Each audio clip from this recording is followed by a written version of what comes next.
नाज़रीन मोहतरम, इस कहानी की आप इससे पहले 7 किस्तें सुन चुके हैं। अब 8वीं किस्त मुलाहिजा फरमाएं।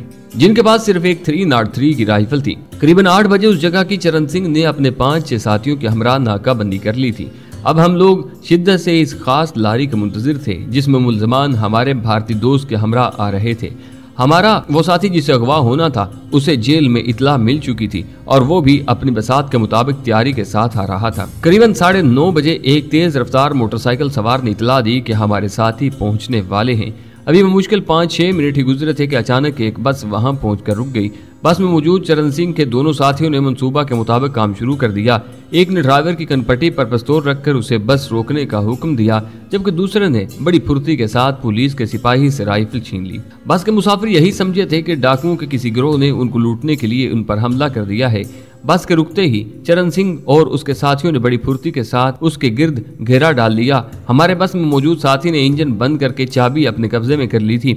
अब हमें जो कुछ भी करना था चंद मिनट के अंदर अंदर कर गुजरना था, क्योंकि इस सड़क पर लारियों की आमदोरफ्त हर वक्त जारी रहती थी। हमने बस में मौजूद 15-20 सवारियों को नीचे उतरने का हुक्म दिया। इनमें पुलिस के सिपाही और हमारे साथी भी शामिल थे।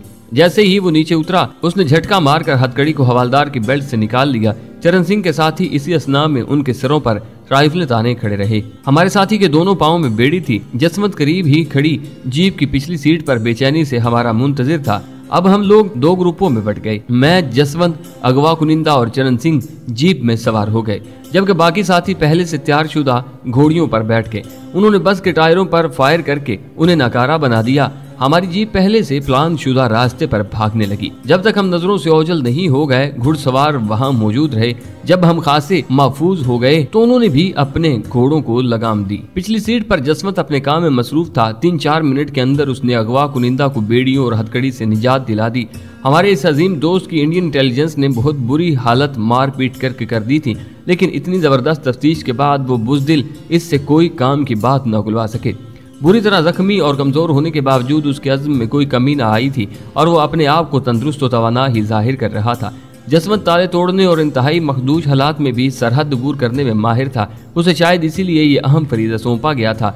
हमने अपने दोस्त को पहनने के लिए फौरन नए कपड़े निकाल कर दिए। अब उस मुहिम का कमांडर मैं था। पहले से अपने पास रखे कुछ खास कैप्सूल मैंने अपने नए दोस्त को जीप में ही खिला दिए थे।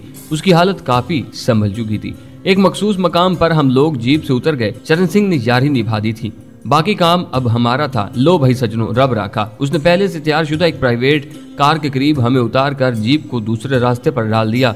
कार में चरण सिंह का भाई हमारा मुंतजिर था। कार में बैठने से पहले ही जसवंत सिंह ने हमारे साथी का हुलिया बदल कर रख दिया था। मैं उसके बशाक हाथों की दाद दिए बगैर न रह सका। उसने 5 मिनट के अंदर ही अपने पास मौजूद सेफ्टी रेजर और मुख्तलिफ किस्म के लोशनों के जरिए हमारे नए साथी को कैद और मुसलसल अजियत ने, जिसकी न सिर्फ दाढ़ी खासी बढ़ा दी थी बल्कि चेहरे से लहू भी निचोड़ लिया था, एक तंदुरुस्त और सेहतमंद खून की सुर्खी लिए गालों वाले शहरी बाबू में तब्दील कर दिया था। मेरा नया साथी मेरा हमउम्र था। जब उसने कार में बैठते हुए अपने चेहरे पर नजर डाली तो बेख्तियार मुस्कुरा दिया। ऐसी शक्ल तो मेरी अपने मुल्क में भी नहीं होगी। कमाल के फनकार हो यार, क्या से क्या बना कर रख दिया है, उसने जसवंत को दाद देते हुए कहा। रास्ते में पड़ने वाली नदी में हमने पुलिस की छीनी हुई राइफल और जसवंत का पिटारा, जिसमें न जाने क्या क्या अलम गलम उसने भर रखा था, फेंक दिया। चरण सिंह का भाई हमें शाम तक मुख्तलिफ जैली सड़कों पर घुमाता रहा। इसी असना में हमने जीटी रोड के नजदीक भटकने की कोशिश नहीं की थी और खाना भी कार ही में खाया था।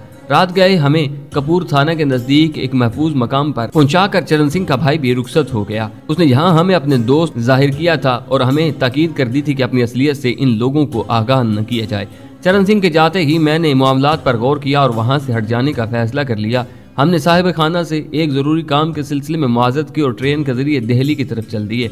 हम तीनों इस वक्त खासे मुअज़्ज़ज़ नजर आ रहे थे। बादियों नजर में यही दिखाई देता था कि हम तीनों कोई आला अफीसर थे। जसवंत ज्यादा पढ़ा लिखा नजर नहीं आता था। वो बहरहाल सीनियर था। उसे सारे भारत का चप्पा चप्पा जुबानी याद था।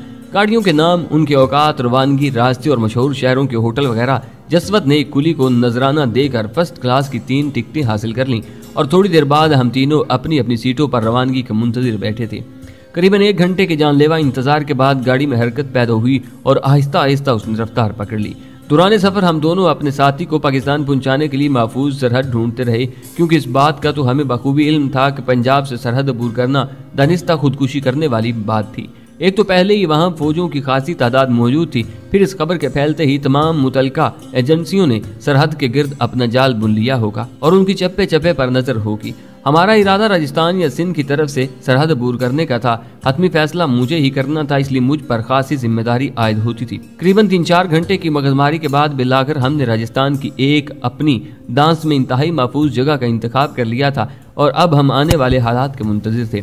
दिल्ली तक हम में से कोई भी मुश्किल 1 घंटे से ज्यादा न सोने पाया था। हम कपूर थाने से चंडीगढ़ और अंबाला होते हुए करनाल से गुजरकर दिल्ली पहुंचे थे। यह लंबा और खासा उलझा हुआ रास्ता भी जसवंत की ज़हनी इख्तरा थी। इस तरह हम मेन लाइन से हटकर सफर कर रहे थे और खासे महफूज थे। जसवंत के पास अपना जाती पिस्तौल मौजूद था, जबकि मैंने और हमारे नए साथी ने ऑटोमेटिक पिस्तौल अपने स्मगलर दोस्त से हासिल किए थे। हमने अपनी दांत में हर कदम फूंक कर उठाया था, लेकिन एक बुनियादी गलती हमसे ये हो गई कि हमारे दिल्ली जाने की इतला उन लोगों को हो चुकी थी जहां हमें चरण सिंह का भाई छोड़कर आया था। हादसा ये गुजरा कि हमारे फरार होते ही वहां से पुलिस के एक DSP का गुजर हुआ, जो अमूल की कार्रवाई के मुताबिक गश्त पर था। बस के मुसाफिर ने शोर मचाया और तमाम वाकया की इतला कर दी। कुछ लोग चरण सिंह को पहचान गए थे, उन्होंने हमला आवरों में उनकी मौजूदगी की निशानदेही कर दी थी। दूसरी तरफ फरार कराया जाने वाला मुलजिम कोई मामूली मुलजिम नहीं था। जैसे ही DSP ने वायरलेस के जरिए उसके मुंदरजात से हेडक्वार्टर को आगाह किया, इंडियन पुलिस के ऐवानों में जलजला तारी हो गया। यकलक जैसे वो नींद से बेदार हो गए। चंद मिनट के अंदर ही भारतीय खुफिया पुलिस की तमाम एजेंसियां हरकत में आ गईं।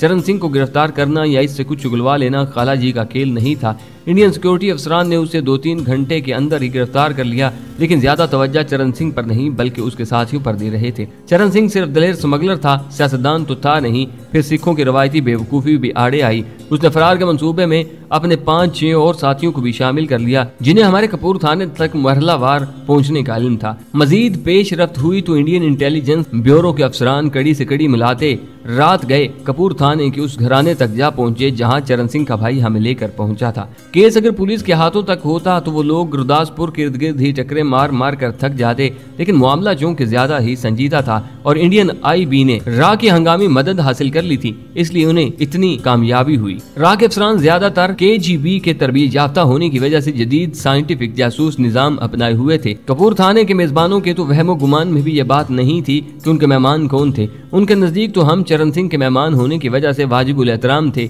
इसलिए उनका एक आदमी हमें स्टेशन तक छोड़ गया। उसने शायद हमें टिकट खरीदते देखकर हमारी मंजिल मालूम कर ली थी, या फिर रा के चालाक अफसरान ने टिकट कलेक्टर या ब्लैक टिकट बेचने वाले कुलियों से हमारी मंजिल का पता लगा लिया था। बहरहाल ये इतना बड़ा कारनामा नहीं था। जब वो कपूर थाने स्टेशन तक चले आए थे तो हमारी मंजिल का पता लगाना उनके लिए कुछ ज्यादा दर्दसर नहीं था। हम अल सुबह दिल्ली पहुंचे थे। ट्रेन दिल्ली स्टेशन से जब कुछ फासले पर ठहरी तो अचानक एक तूफान बदतमीजी आ गया। फौज के दर्जनों मुसल्लह जवानों ने फर्स्ट क्लास के दरवाजों पर कब्जा कर लिया। शदीद सर्दी की वजह से मुसाफिरों ने दरवाजे बंद कर रखे थे, वो दरवाजों के बाहर ही लटक गए थे। उसके साथ ही गाड़ी ने रफ्तार पकड़ ली। हमारा माथा ठिनका। तवक्कात के बिल्कुल बरक्स अचानक पेश आने वाली सूरत हाल ने हमें डगमगा दिया। मेरी तरह यकीनन मेरे दोनों साथियों के दिल भी दहल गए थे, लेकिन यही एक जासूस के इम्तिहान का वक्त होता है। अब कंट्रोल मुझे संभालना था, दूसरे ही लम्हे में तैयार था। जसवंत और नया साथी भी संभल गए थे। हमने आंखों ही आंखों में एक दूसरे की तरफ देखा। जसवंत ने झुकते हुए मेरे कान में सरगोशी की। हमने दिल्ली में बच निकलने की सूरत में दोबारा मिलने के लिए एक मकाम मुलाकात तय कर लिया था। फौरन ही हमारा मंसूबा भी तरतीब पा गया। जिंदियां दे मेले सजनों। जसवंत हमारी तरफ देखकर मुस्कुराया। फी अमान अल्लाह। मैंने और दूसरे साथी ने सरगोशी की। वो हमसे अलहदा होकर बड़ी फुर्ती के साथ डब्बे के अंदर ही अंदर चलता हुआ गायब हो गया। हम दोनों ने अपनी जेबों में रखे पिस्तौल थपथपाए और एक दूसरे का हाथ बड़ी गर्मजोशी से दबाया। पिस्तौल हमारे पहने हुए कोटों की जेबों में मुंतकिल हो गए थे और बवक्ते जरूरत हम उनसे कोई भी काम ले सकते थे, हत्ता कि एक दूसरे को शहादत से भी सरफराज कर सकते थे, जो हमारा आखिरी हरबा था। अपनी सीटें हमने छोड़ दी थी और दोनों एक दूसरे के साथ लगे डब्बे के प्लेटफार्म के मुखालिफ समत खुलने वाले दरवाजे से आने लगे। स्टेशन नजदीक आ जाने की वजह से डब्बे में खासी हलचल मची थी। हर कोई अपनी अपनी फिक्र में था। चंद मिनट के लिए लोगों ने सिपाहियों के इस तरह अचानक डब्बों के दरवाजे संभालने का नोटिस जरूर लिया था, लेकिन अब उनको ज्यादा फिक्र अपनी और अपने सामान की थी। स्टेशन का सिग्नल नजर आते ही हमारे दिलों की धड़कनें मजीद तेज हो गईं। अपने तस्वुर की आंख से हम प्लेटफार्म को घेरे में लेने वाली पुलिस फोर्स को देख सकते थे। मंसूबा के मुताबिक गाड़ी की रफ्तार आहिस्ता होते ही मैंने दरवाजे में लगे शीशे को नीचे गिराया। बाहरी हैंडल को पकड़े एक फौजी लटकता नजर आ रहा था। कुल्फी जमाने का इरादा है क्या महाराज? मैंने उसके मुतवज्जा होते ही कहा। अंदर आ जाइए, कहते हुए मैंने दरवाजा खुलने वाला बोलेट भी घुमा दिया। नो थैंक यू, हम ठीक है। कोई जाट नजर आता था। उसने मेरे सूट बूट से मरूब होते हुए कहा। प्लेटफार्म दूसरी समत होने की वजह से इस तरफ कोई मुतवज्जा नहीं था। लोगों ने दूसरी समत के दरवाजों पर साजो सामान समेत यलगार की हुई थी। मैंने मुड़कर अपने साथी को आंख से इशारा किया। गाड़ी कांठा बदल कर अपनी लाइन पर आ रही थी और चंद सेकंड के लिए एक मरहला ऐसा आता था जब एक खास मकाम पर डब्बे से गिराए जाने वाली चीज का इल्म दूसरे डब्बे वाले को सिवाय उन लोगों के जो खास तौर से इस तरफ मुतवज्जा हो न हो पाता। हम उस लम्हे के नजदीक से नजदीक तर हो रहे थे। मेरे साथी ने मुझे अपने ऊपर ओढ़े कंबल की ओर से इस तरह छुपा लिया था कि अंदर से मैं कम अज कम देखने पर भी नजर न आ सकता था। मेरे हाथ की गिरफ्त अपने कोट की जेब में रखे पिस्तौल पर मजबूत से मजबूर तर होती जा रही थी। शदीद सर्दी के बावजूद पसीना आ गया था और मैं अपने दिल की बेकाबू धड़कनों के साथ इस लम्हे का मुंतजिर था। मेरे आसाब तन गए, गर्दन में शदीद तनाव महसूस हो रहा था। जैसे ही वो लम्हा आया, मेरे हाथ में पकड़े पिस्तौल का दस्ता पूरी कुव्वत के साथ बाहर लटके फौजी के सर पर पड़ा। डब्बे के पायदान से लैट्रीन में उसे मुंतकिल करते हुए हमें बमुश्किल आधा मिनट ही लगा था। तमाम सवारियां प्लेटफार्म के समत खुलने वाली खिड़कियों से धड़ निकाले बाहर को लपक रही थी। किसी को कानो कान खबर न हुई कि डब्बे में क्या कुछ हो रहा है। ट्रेन प्लेटफार्म के नजदीक पहुंच रही थी और हमें कतार अंदर कतार भारतीय फौज के जवान बखूबी मुखालफ समत में नजर आ रहे थे। दरवाजे से बाहर लटकते हुए मैंने देखा उस समत में किसी डब्बे के पायदान पर कोई फौजी मौजूद नहीं था। वो सब भी गालबन डब्बों के अंदर दाखिल हो चुके थे। मैंने अपने साथी की तरफ देखा और दूसरे लम्हे हम दोनों बड़ी फुर्ती से नीचे उतरे और प्लेटफार्म की मुखालफ समत खड़ी एक माल गाड़ी में छलांगे लगाते दाखिल हो गए। फिर इसी डब्बे के दूसरे दरवाजे से बाहर निकल गए। भारतीय सिक्योरिटी वाले शिकारी कुत्तों की तरह हमारे पीछे थे और हम दोनों एक दूसरे को नजरों में रखे दीवाना वार भाग रहे थे। आगे आगे मैं था और पीछे हमारा नया साथी। अचानक जैसे जमीन ने हमारे पांव पकड़ लिए। मौत अपना भयानक जबड़ा खोले सामने खड़ी मुस्कुरा रही थी।